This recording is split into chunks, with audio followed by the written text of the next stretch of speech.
Dear visitors and friends, in this talk we will be exploring the sources of our very common now behavior, and I would risk to say the root of all the problems, and which may lead to dismal end of our race and even life on the planet, or at least crash of our culture and civilization. The roots is our possessiveness and ignoring this fact, and the secondary, which it comes from that, is desire to dominate, and all of that are leading to aggressive, violent behavior. This many philosophers, scientists,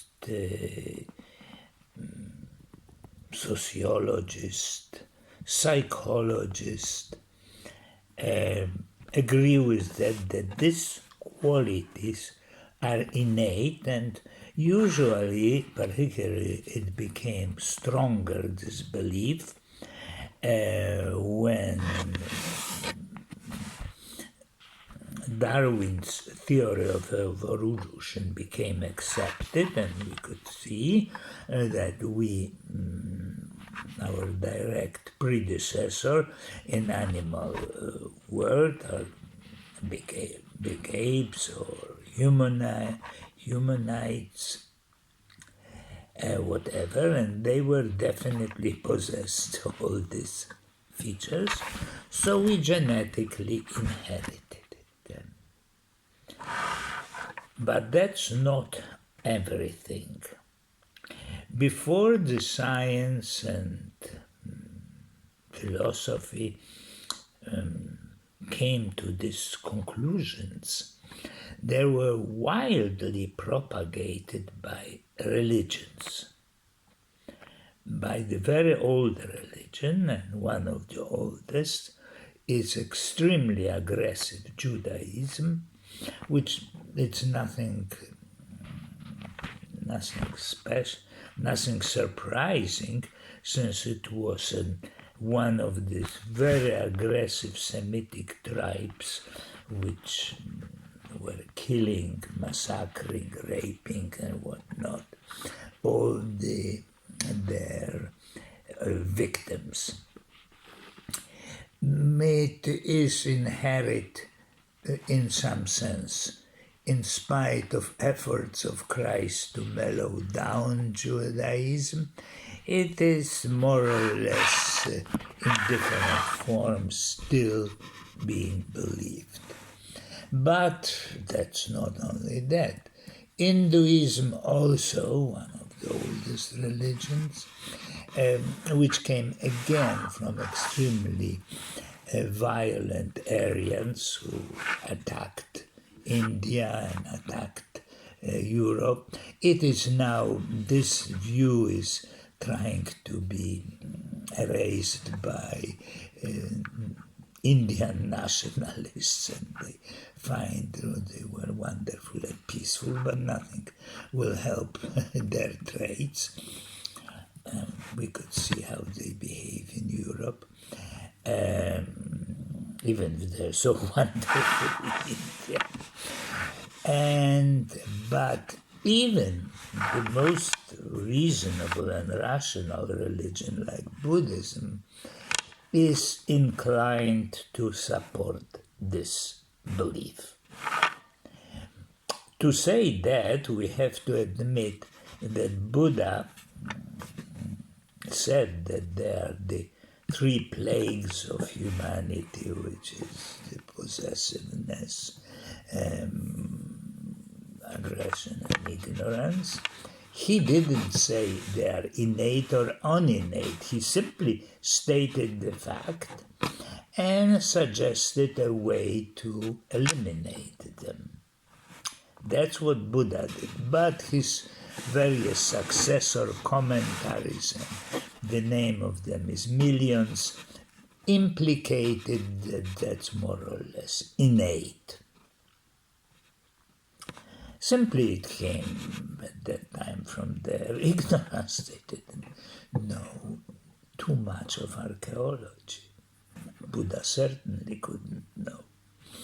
While as I try to show in the paper published on this the same category called Homo sapiens, humans were not like that. That were their incredible, the most amazing quality that they were able to eliminate it, subjugate it, and restrict to, their aggression was restricted to killing animals, but that was the way they had to live. We can't say it's aggressive or non-aggressive. It will have to be a matter of fact. So here I am proposing a theory how this whole thing happened. How did we got into this situation? It became very mildly around 10 years ago when in certain parts of the world, usually so far known as so-called Fertile Crescent, it was the area more or less of present Israel, Lebanon, Jordan, this area.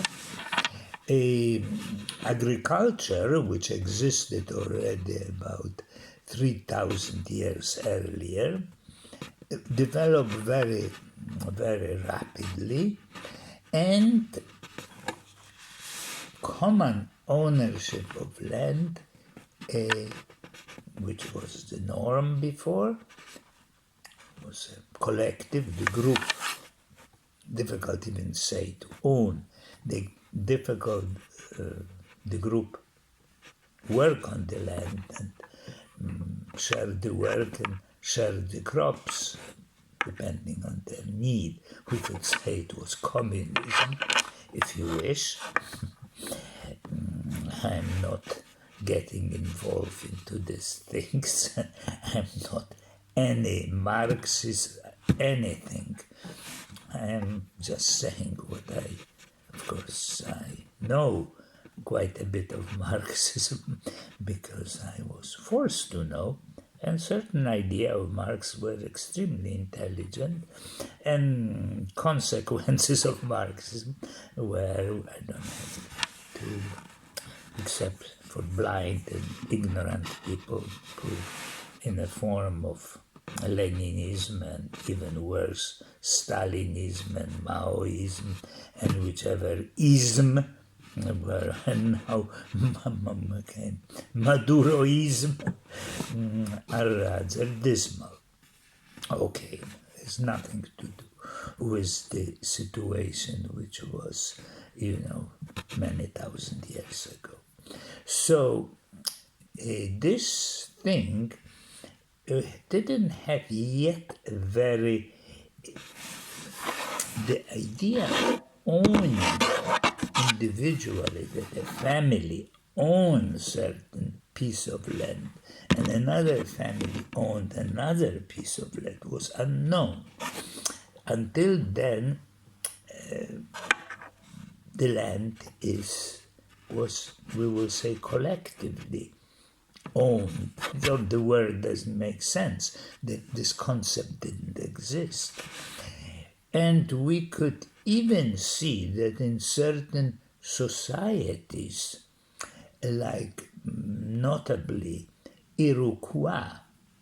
It is one of the very old civilization, and which is, in spite of being degenerated to some extent by invasion of colonialism, still the land belongs to the tribe. It's not individual property. And that was the norm, and this norm existed. How exactly it happened that it was parceled and individually owned, we don't know, but it definitely happened. We see the results, and how I don't prefer not to speculate. Once it happened, certain pieces of land were bigger, certain smaller, certain gave more of crops, certain less. So the economic egalitarian situation started cracking. And also to that, because of the existing agriculture in its quick development, in the beginning there was no problem, and there were, I will come back, a few more words. There exists agricultural society which even have individual dwelling. Notably, there will be the Danube, and particularly another, there's already not Danube, it's Tripilia civilized culture, and Cucuteni in Romania culture. They had individual dwelling, and were rather large groups. Some archaeologists say even 1,000, measuring 1,000, which still the land there was no individual property, and there was, we could say in modern term, egalitarian. So it wasn't agriculture per se, which caused all these problems. In Yiddish and in America often said were tzures, which is a Yiddish word, which said problems. Has nothing to do with me being born as a Jew. I didn't know Jewish at all, and I don't know. But coming back to the subject after this long detour, we can say that once this inequality of possession of land happened, invariably the owners of bigger properties were the superior over the owners of smaller properties. It was more or less natural. The small one may need it when there was time of maybe not famine, but the crops were too small to survive, can borrow something from the richer one and have to work for him. So gradually societies started getting stratified. But still there was not noted much of aggression and violence. Even big cities existing some 5,000-6,000 years ago, I don't have in front of me the dates, in Indus Valley were very large, several thousand people, quite advanced technologically, and there was clear that they were upper classes. The violence was invisible, because if there was a violence on large scale, that will come wars. If there are wars, later on all such cities were surrounded by walls to protect them from attack of invaders. They were wall less. So there was no wars. Wars arrived much later, few thousand, 2,000 years later, from about only 4,500 years ago. Not from the beginning of time, or not some nonsenses which religions are suggesting. They arose, and they were spurred by the invasion of two pastoral, aggressive kind of people. One were, as I mentioned, Semites, which conquered not only the Fertile Crescent, and they conquered the Sumer, they conquered. The only thing they didn't manage to conquer was Egypt. The pharaohs and their army was too powerful for them to. They were invading, but not very successfully. Anyway, they covered this huge swath of land and built then powerful Babylonian, Assyrian empires, and the Aryans conquered India. Well, I'm saying it because it don't make sense. They couldn't be very peaceful, and suddenly what happened with the original inhabitants, it's not clear. Now genetically they are related to existing Tamils, which were more or less put into the slavery position. So the wars were created in order to increase the possessions or to protect the possession. So from possessions come this violent aggression in form of wars. This horror of humanity, as we well know, continues unabated. It takes this form of that form, civil war, this war of that war. It is complete absurd that the only species in the whole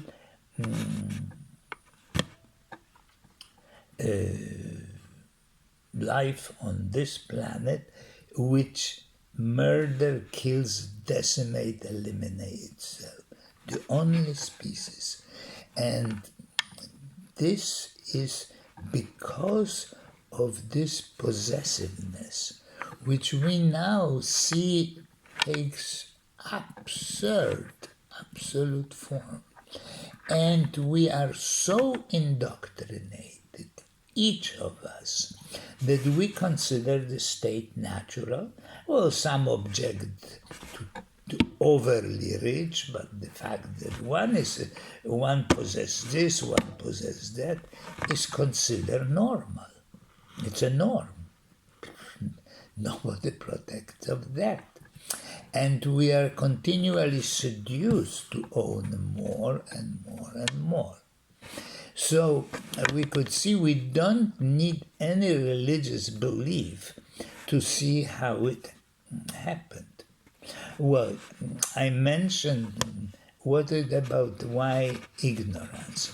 And might say that Shakyamuni Buddha was brilliant in putting ignorance into this. Because we refuse to see the truth of the situation. We absolutely refuse that we don't need to buy the newest iPhone. We refuse that it is absurd to waste money. We refuse, now there are electric cars which are very expensive and they are in form of SUV.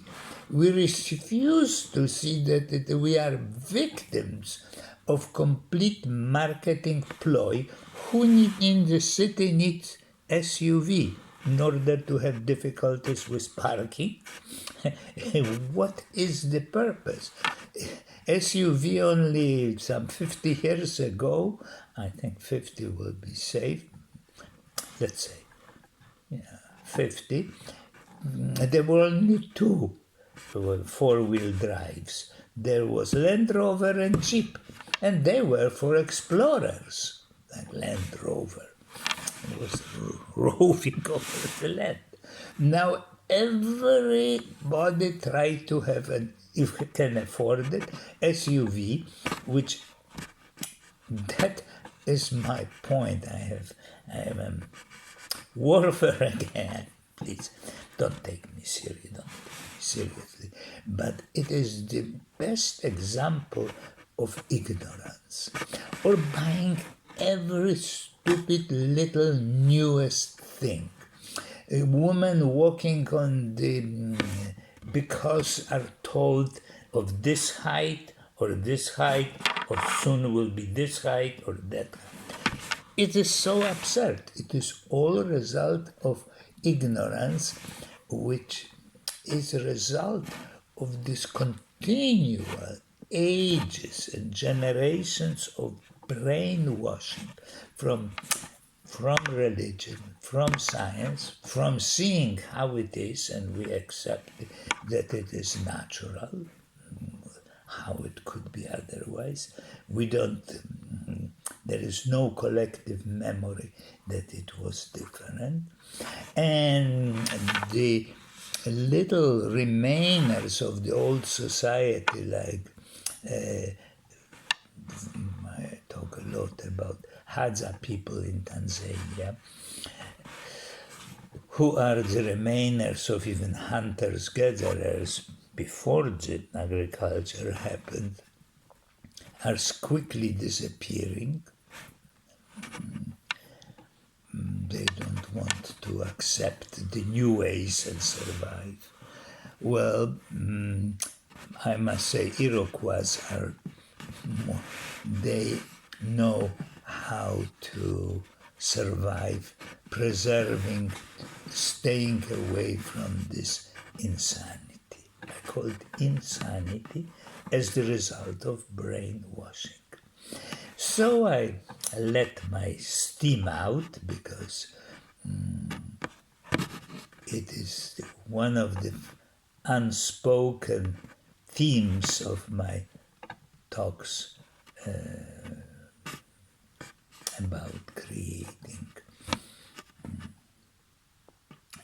the wisdom society, which is getting rid of this thing, this acquired brainwashing, and live in a normal way, which, with the possibility which we have now, could be really joyful and wonderful. Okay, so that is everything for today. I wish you to see you again on this site. I will do more talks, and goodbye.